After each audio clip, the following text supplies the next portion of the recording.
नमस्कार। एक लंबी लड़ाई के बाद में एक लंबी लड़ाई हम लोगों ने, जैसा आपको याद होगा, कोरोना के समय में लड़ी। उस लड़ाई के अंदर सतर्कता भी खूब बरती हमने, अपने लोगों से दूरियां भी बना के रखी, लॉकडाउन भी देखा और कई लोगों ने अपने को खोने का गम भी महसूस किया। आज एक बार फिर दुनिया के अंदर वही चिंता दोबारा पैदा हो गई है कि कोरोना फिर अपने पैर पसार रहा है और पूरी दुनिया को अपने लपेटे में ले रहा है। इसी विषय पर चर्चा करने के लिए आज हमारे साथ मौजूद हैं डॉक्टर सुधीर भंडारी, जिन्होंने पिछली बार कोरोना से लड़ाई लड़ने में राजस्थान को नंबर 1 देश में खड़ा कर दिया था। भीलवाड़ा मॉडल पूरे देश के अंदर जाना गया था। भंडारी साहब, आपका स्वागत है। भंडारी साहब, सवाल बड़ा स्पष्ट है कि क्या एक बार फिर दुनिया महामारी के मुहाने पे खड़ी है?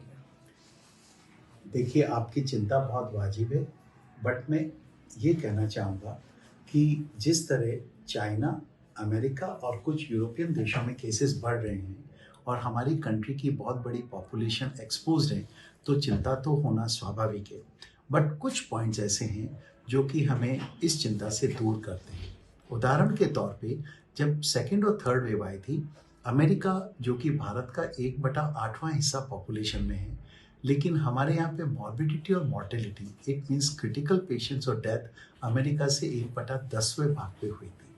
हमारा जो वैक्सीनेशन ड्राइव था वो मोस्ट इफेक्टिव वैक्सीनेशन ड्राइव था। हमारे जो इंडिजिनस वैक्सीन है वो बेस्ट वैक्सीन हैं और उनके द्वारा इम्यूनिटी बेस्ट प्रोड्यूस की जाती है। ऑलमोस्ट 95% पेशेंट्स सेकेंड डोज ले चुके हैं, 27 to 28% बूस्टर डोज या प्रिकॉशनरी डोज भी ले चुके हैं। तो because of the wonderful vaccination status, आपने देखा होगा कि जब ओमिक्रॉन थर्ड वेव में आया था उस समय भी वैक्सीनेटेड लोगों को कोविड हुआ जरूर था, बट क्रिटिकल डिजीज या वेंटिलेटर की आवश्यकता नहीं पड़ी थी। तो पूरे विश्व में बढ़ते हुए केसेस को देखते हुए हमें चिंता होना वाजिब है, बट हमारा इम्यून स्टेटस बहुत अच्छा है। हमारे बूस्टर डोज 28% को लग चुकी है। अतः अगर हम वापस सक्सेसफुल वैक्सीनेशन के ड्राइव के द्वारा बची हुई सारी पॉपुलेशन को हम वैक्सीनेट कर दें तो हम लोग काफ़ी सिक्योर फील करेंगे। एक सेकंड अच्छी बात यह है कि रिसेंटली सुडको ने नेजल वैक्सीन, जो कि इंडिजिनस वैक्सीन है, को अप्रूव किया है। ये 18 साल से ऊपर बच्चे को दिया जा सकता है। तो इस वैक्सीन को हम एज ए बूस्टर या प्रिकॉशनरी डोज भी यूज़ कर सकते हैं, जिससे हमारी इम्यूनिटी बहुत डेवलप हो जाएगी। थर्डली, अगर हमारी अच्छी इम्यूनिटी के साथ साथ हम कोविड अप्रोप्रिएट बिहेवियर, जो कि हमने बहुत ही आत्मीयता से सेकेंड और थर्ड वेव में पालन किया था, अगर इसको हम अडॉप्ट कर लें तो हम काफ़ी सेफ कंट्री हो जाएंगे। अभी हाल ही में जब से कोविड के रिस्ट्रिक्शंस हटे हैं, लिबरल नेशनल और इंटरनेशनल ट्रैवल शुरू हो गया है। नेचुरली जब भी कंटेमिनेटेड कंट्री से कोई ट्रैवलर आता है तो अपने साथ वो इन्फेक्शन कैरी कर सकता है। ऐसी स्थिति में I have a feeling that भले ही हमारा वैक्सीन लग चुका हो, हमें थोड़ा Covid appropriate behaviour, specially mask तो कंजेस्टेड और पब्लिक प्लेसेस में यूज़ करना चाहिए। इन सारी स्थिति को अगर हम एनालाइज करें, मैं आपको कल का फिगर बताता हूँ। 28 दिसंबर को अमेरिका में 60,000 पॉजिटिव पेशेंट आए थे। यूरोप में एवरेज 30 से 40,000 पेशेंट प्रतिदिन कुछ कंट्रीज में आए थे। जापान के अंदर 25,000 पेशेंट आए थे और भारत में कल 181 केसेस थे। It shows that our immune status is much better and we are in a more secured position. Secure position में डॉक्टर साहब, आपने बताया कि वैक्सीन भी लग चुके हैं, लेकिन अब वैक्सीन को लगे हुए बहुत लंबा समय निकल चुका है। हाँ, आप बिल्कुल सही कह रहे हैं, लेकिन अभी भी हमारी इनेट इम्यूनिटी है। अभी हम सीरो सर्विलेंस और भी करा रहे हैं, पहले भी करा चुके थे।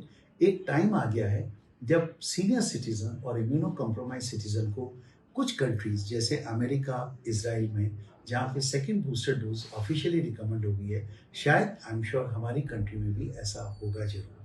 सेकेंडली, नेजल वैक्सीन आने से हम लोग भी सबको booster dose may be first और सेकेंड अगर हम लगाएंगे तो इम्यूनिटी बढ़ जाएगी। तो मतलब बूस्टर सेकेंड डोज आने के चांसेस देश के अंदर भी हैं? अभी सारे लिटरेचर में और कुछ अन्य देशों में एल्डरली, सीनियर सिटीजन और इम्यूनो कॉम्प्रोमाइज में तो रिकमेंडेशन आ गई है।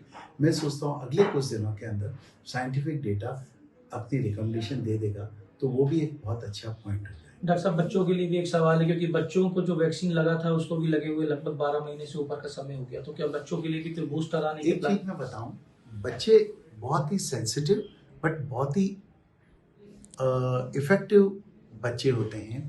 बच्चों में आपने देखा होगा वैक्सीन शुरू होने के पहले ही 85% भारतीय बच्चों में कोविड एंटीबॉडीज डेवलप हो गई थी because of atmospheric and because of in contact with the Covid patient.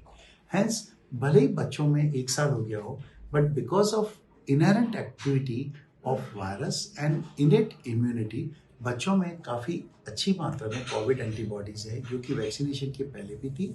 But yes, अब नेजल वैक्सीन आने से 18 ईयर अबव तो एडोलेसेंस में हम वैक्सीनेट कर पाएंगे और पीडियाट्रिक एज ग्रुप के लिए भी I am sure booster dose का प्रोविजन आते ही हम उनको लगा पाएंगे। डॉक्टर साहब एक सवाल और कि एक ऐसी भ्रांति चली है क्योंकि कोविड तो आए हुए हमारे समय साथ में बहुत लंबा समय हो गया, ऐसा कहा जा रहा है कि जिसको कोविड हुआ है या जिसने कोविड वैक्सीनेशन लिया है उसके अंदर और भी बहुत सारी बीमारियों ने अब घर बनाया है। ये कहाँ तक सच है या आपकी रिसर्च क्या कहती है इस विषय में?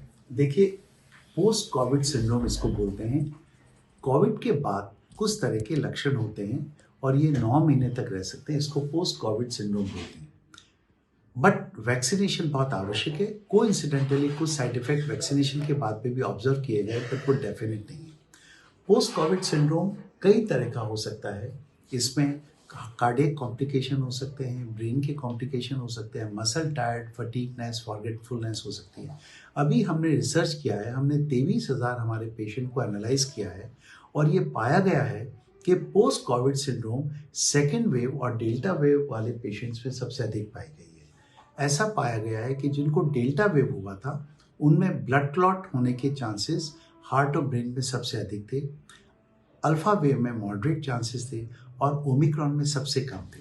बट ओमिक्रॉन वाले पेशेंट में एक कंडीशन होती है जिसको ब्रेन फॉग बोलते हैं, याददाश्त कम होना, फॉरगेटफुल होना, आप नाम भूल जाना, आपने फ़ोन उठाया और भूल गए किसको फ़ोन करना, आपने किसी को बुलाया और भूल गए मैंने काय के लिए बुलाया, tiredness, fatigue, muscle x and pains, ये ओमिक्रॉन के बाद पाए गए। लेकिन ये सभी चीज़ें मल्टीविटामिन्स, एंटीऑक्सीडेंट, एक्सरसाइज, अच्छे खान पान से काफ़ी हद तक इसके लिए मरीज को आपके पास आके आपको दिखाना चाहिए या अपने आप ठीक हो बेसिकली कोविड के बाद पोस्ट कोविड सिंड्रोम के लिए पेशेंट्स को डॉक्टर से जरूर संपर्क करना चाहिए क्योंकि आजकल कई तरह के मेथड्स और ट्रीटमेंट अवेलेबल है जिससे ये कोविड के बाद होने वाले लक्षण को कम किया जा सकता है। भंडारी साहब, राजस्थान ने कोविड के लिए बहुत अच्छा काम किया था जिसके लिए प्रधानमंत्री ने भी भीलवाड़ा मॉडल की सराहना की। आप उस पूरे प्रोजेक्ट के सिरमौर रहे थे।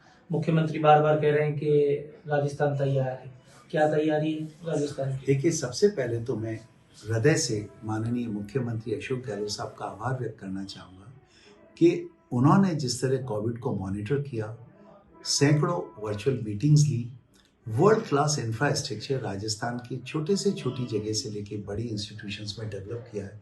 हम लोग इतना अच्छा काम कर पाए क्योंकि उनका मार्गदर्शन हमको मिला और उनके द्वारा वर्ल्ड क्लास इंफ्रास्ट्रक्चर क्रिएट किया गया।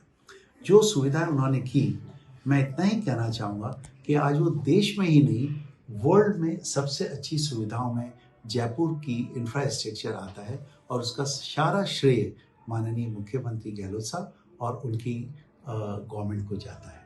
हम लोग का इंफ्रास्ट्रक्चर इतना सुदृढ़ है कि sensitise doctor for Covid care, sensitise nursing staff for Covid care, Covid OPDs, Covid medications, critical patient के लिए ICU care, semi ICU care, availability of oxygen concentrators, availability of ventilators, availability of दूसरे nebulisers, ये पर्याप्त मात्रा में functional state में हमारे यहाँ है। तो अगर हम लाखों पेशेंट कोविड की पेंडेमिक के समय हैंडल कर पाए जबकि वैक्सीनेशन नहीं हुआ था, तो आपको डेफिनेटली अगर पेशेंट्स आते भी हैं तो उससे अधिक तो हो नहीं सकते because of the good vaccination programme. तो अगर हम मास मूवमेंट को हैंडल कर पाए तो आप अगर एक्सीडेंटली केसेस आते भी हैं और अभी आ भी रहे हैं जो इम्यूनो कॉम्प्रोमाइज है, but we have such a confidence to handle it, such a wonderful infrastructure to handle it, such a availability of oxygen plants to handle it. I think there is a sense of pride. हमारे जो भी मित्रगण पूरे देश या विदेशों में हैं, जब हम राजस्थान का इंफ्रास्ट्रक्चर उनसे शेयर करते हैं तो एक ही ओपिनियन मिलता है कि आपके पास best in the world preparedness है। तो अगर आप राजस्थान के रहने वाले हैं तो एक चीज तो डॉक्टर भंडारी ने आपको एश्योर कर दी कि राजस्थान के अंदर जो इंफ्रास्ट्रक्चर है वो वर्ल्ड क्लास का है।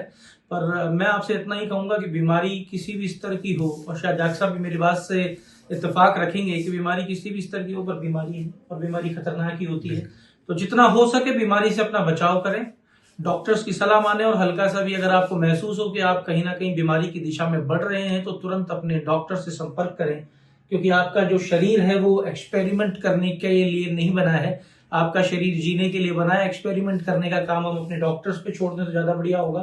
भंडारी साहब का धन्यवाद, और इस उम्मीद के साथ कि इस बार कोरोना हमको उतना नहीं सताएगा, मैं आशीष कुलश्रेष्ठ संवाद के लिए जयपुर से। डाउनलोड करें अमर उजाला ऐप और पाएं खबरें लगातार।